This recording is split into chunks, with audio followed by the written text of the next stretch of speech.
to the Constructive Liberty Podcast. Today is Wednesday, February the 24th, 2021. And I've got a great interview today with Brent Bryant from Family First. They are an organization who helps young men that struggle with mental health issues and substance abuse.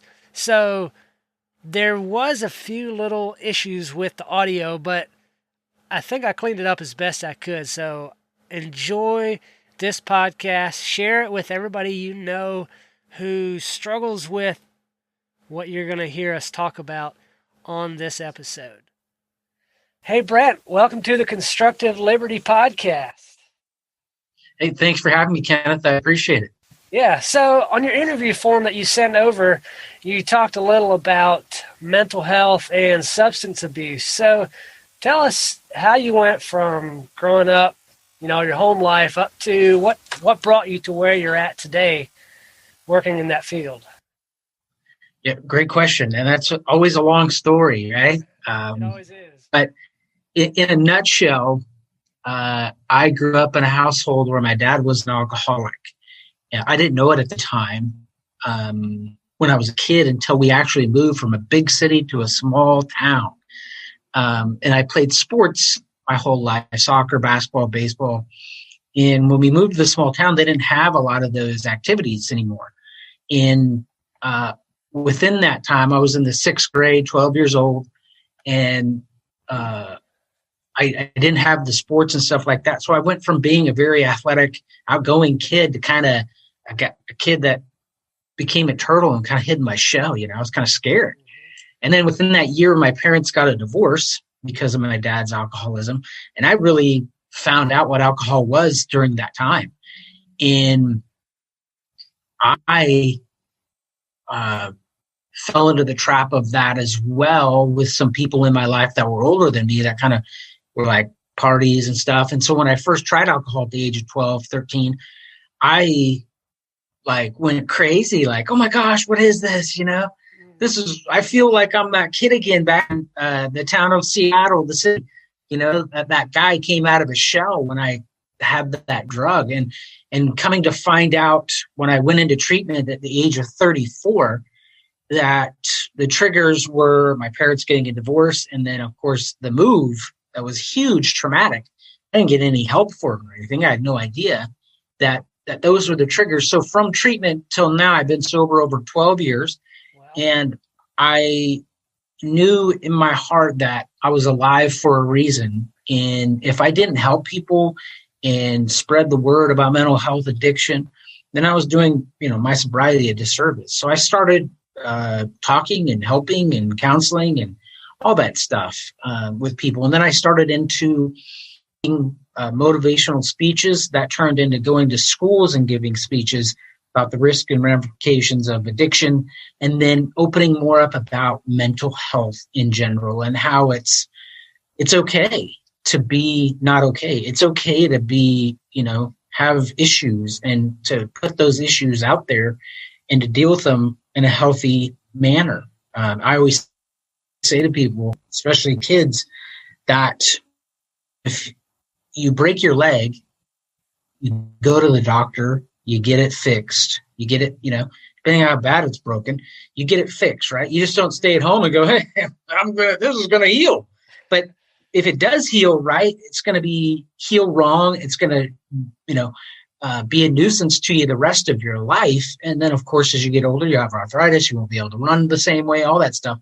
Well, I always ask kids or just people in general, I go, well, when you broke your leg or you hurt yourself in that manner physically, did you go see a doctor? Well, of course, all of them say yes. Did you get it casted? Of course, all of them say yes. Did you go to therapy after you got it off? Yes, all these things. And I go, okay, well, how many of you in here have ever had a death in the family? Or how many of you have lost a pet? Or, just whatever's hurt you emotionally, hurt your heart or your brain. And all of them are like, yeah, I'm like, any of you guys see a doctor for that? No. And I'm like, well, let me get this straight. What's more important, your leg or your brain? And of course they all say, well, your brain. And I'm like, well, that's what you got to do. You got to get the help you need for your brain, because if you don't, those are just going to leave scars, and it's going to build up and get worse and worse and worse. And then if you bring a drug into it, it's going to be 100 times worse, right? So just kind of letting kids especially know that it's okay to not be okay, and that getting that help for your brain, whether it's small or big, it could be something like test anxiety. You could have those kind of, to get help for that kind of stuff is normal. Everybody does it. They just don't want to talk about it. Mm-hmm. So that's my passion. And where I work now is at Family First, like on my hat here, which is an adolescent treatment facility for boys 13 to 18 in West Palm Beach in Florida. And they deal in that realm of just mental health. You don't have to be addicted to anything. You can just have mental health, which for boys 13 to 18, that's the prime age for, oh my gosh, I can't cry. I can't do any of these things. I'm supposed to be tough. Yeah, and I'm supposed to. Got to stuff those emotions down. Exactly, right? And yet, when something happens and then they go off the deep end, people are like, well, why'd that happen? Well, I thought they were great. Well, they didn't get the help they should have. And that could just be seeing their school, resource counselor, somebody in that realm, right? But just acknowledging the fact that getting mental health help is so important. It's the most important thing you can ever do for yourself. Yeah. I want to go back to something you mentioned earlier. You talked about helping the kids see that there doesn't have to be a stigma around that. What do you find is the easiest way to get, especially youth, to lose the stigma, to overcome the fear of being labeled, somebody who's got mental health issues? Because none of us want that. I mean, I know I don't. Yeah. And what I do is I'm like, well, I walk in and I will tell them immediately, I'm not ashamed of it. I have mental health issues to this day. Everyone does. They just don't talk about them. So when I look at them and I ask, I'm no better than you. You're no better than me. Who are you to judge somebody that has an issue? Who are you again? And the fact that for me, I tell them all the time is that, I cry almost every day. I'm an emotional person. I cry if things happen. I've suffered a lot of trauma in my life as far as mentally, with death, with my mom and sister and all this stuff. And I'm like, do you think I'm weak for crying? And most of them are like, no, they can't even believe I actually admit that I cry, right? And I'm like, I might start crying right now. I have no idea. I don't even care if I do, because that makes me feel good inside, right? So if that is something that you think is weak, and you're going to, people are going to make fun of that, then what does that say about them? Not a lot, right? So you have to take care of you first in that realm. And if somebody wants to give you some kind of label, like, oh my gosh, you got mental, awesome, cool, that's fine, not a problem. People, I could go the rest of my life and say, hey, that guy's got mental health issues. And I'll raise my hand and say, you better believe I do. Yeah. Hello, everyone does. I'm just not in the game of playing hide and seek with them. Mm-hmm. I'm more open, honest about them. And when I do that, I'm stronger for it. Like when I relate to them that you're stronger for getting help than you are for not, because that's going to come around and bite you at some point. And, when you're older, are you going to look back and go, oh my gosh, that person was saying I had mental health issues and trying to make fun of me?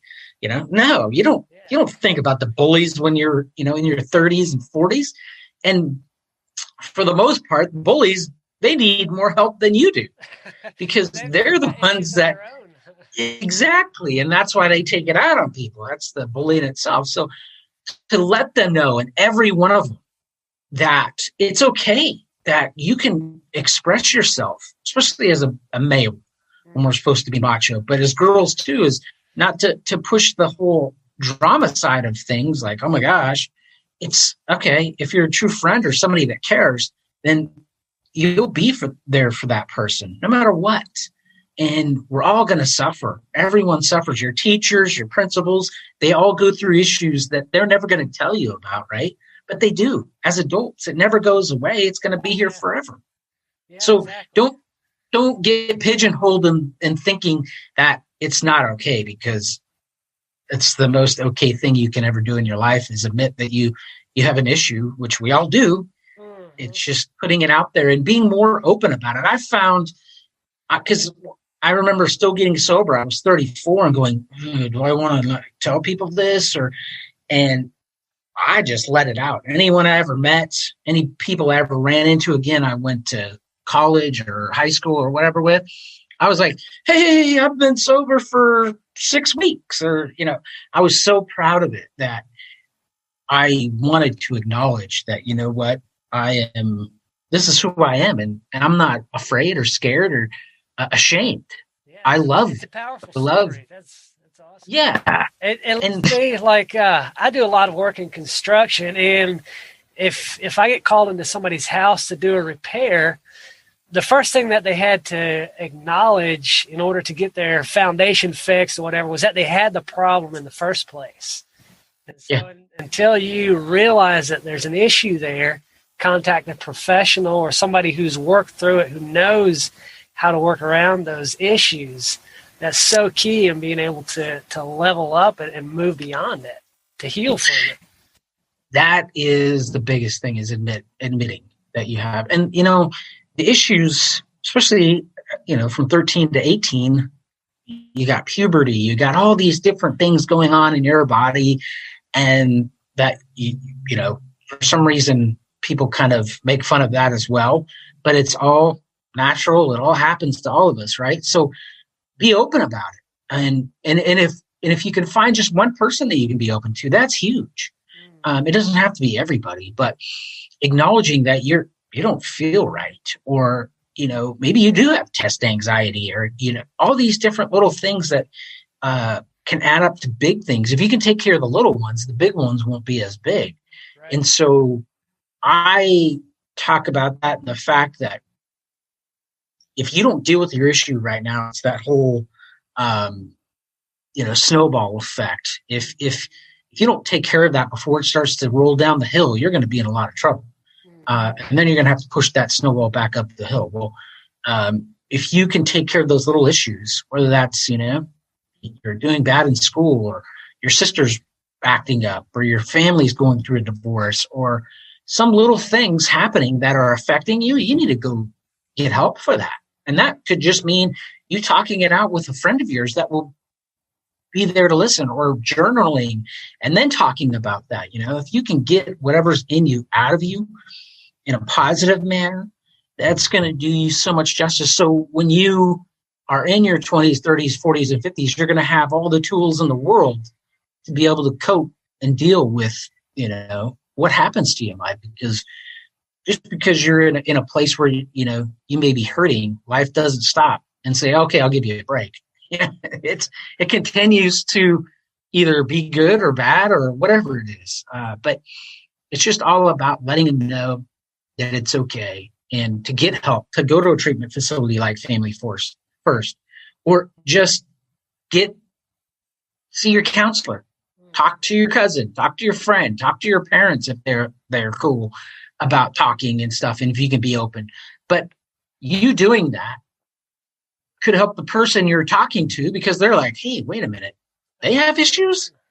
Yeah, what? You got to be kidding. No way. I didn't know that about you. It's like Michael Phelps, the Olympic swimmer. He's like, hey, I battle depression constantly. And you're like, wait a minute, Michael Phelps, how? Guy's got 23 gold medals. He's like he's the greatest swimmer ever and all this stuff, but he's got issues? No way. It's like everyone does. It's just not that everyone talks about it, where you think that if you do, you're weak, but if you don't, you are.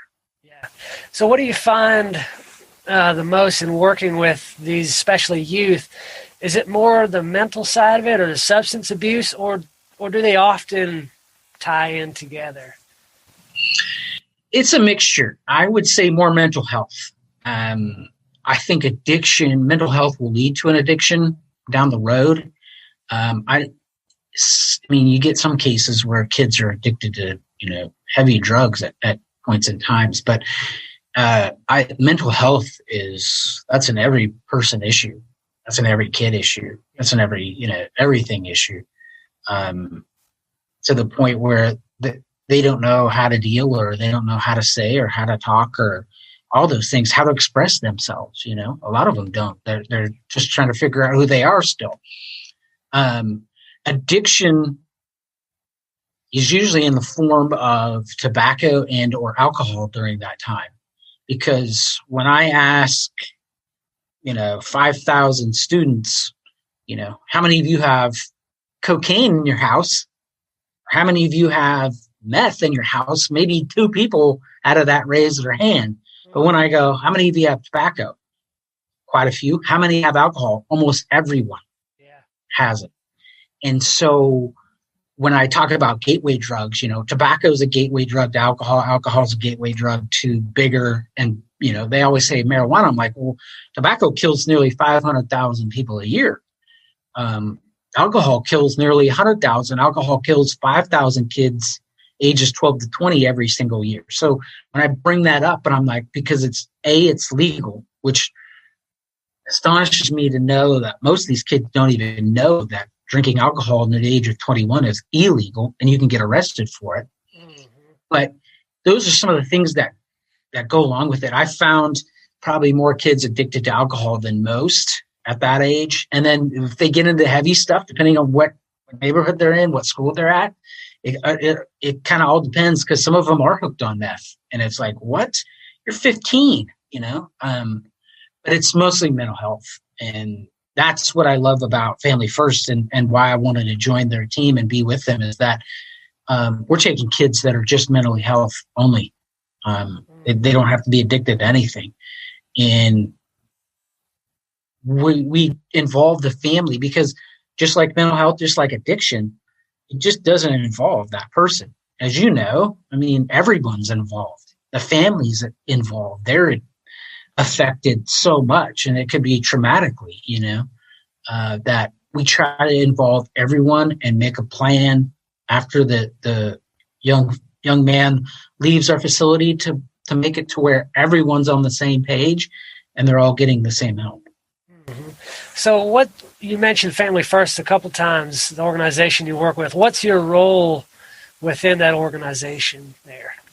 So what I do for them is I'm kind of like my official title is family ambassador. So you think of an ambassador, they deal with kind of everybody, right? So it's family ambassador. So I like do these things, right? Try to go on podcasts and talk about mental health and try to make it more positive in the way that if you do need help, Family First is a great place.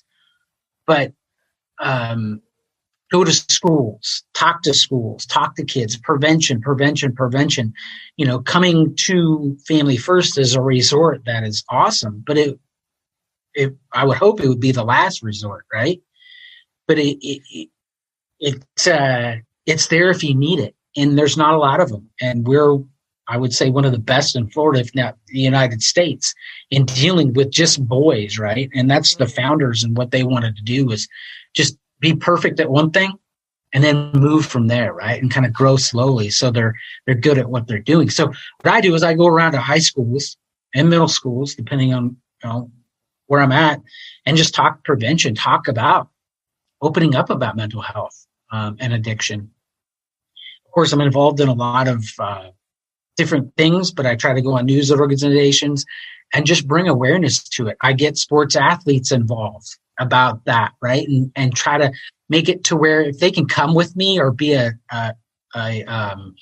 light that I can turn to and say, hey, you know this guy, and maybe bring them with me, or just have them say something on a video to make them go, oh, okay, well, yeah, if they're doing it, so I kind of incorporate all of that for what I do. But, the goal is, if somebody's in need, to be there to get them to our facility and to get them the help they need, because that in the end is what it's all about. Yeah. So if somebody say, here's this podcast, here's you on an interview, and they're like, I think that that's something I need, how would they go about getting involved or contacting you for the help they need? Well, they can reach out to me via phone. My phone number is 360-507-6726. They can go to our website, familyfirstas.com, and that's for Family First Adolescent Services. Either of those two, but calling me is not a problem. Emailing me, bbryan@familyfirstas.com. But my phone number again, 360-507-6726.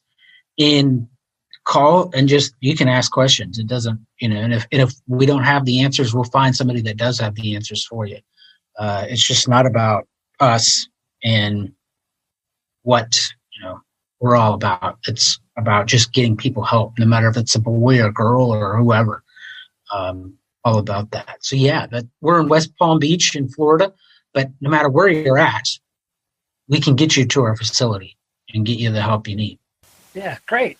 So I've really enjoyed this chat. If there was one more thing or something that you wanted to share with somebody that you felt like somebody listening to this needed to hear, find themselves in that situation, what would you share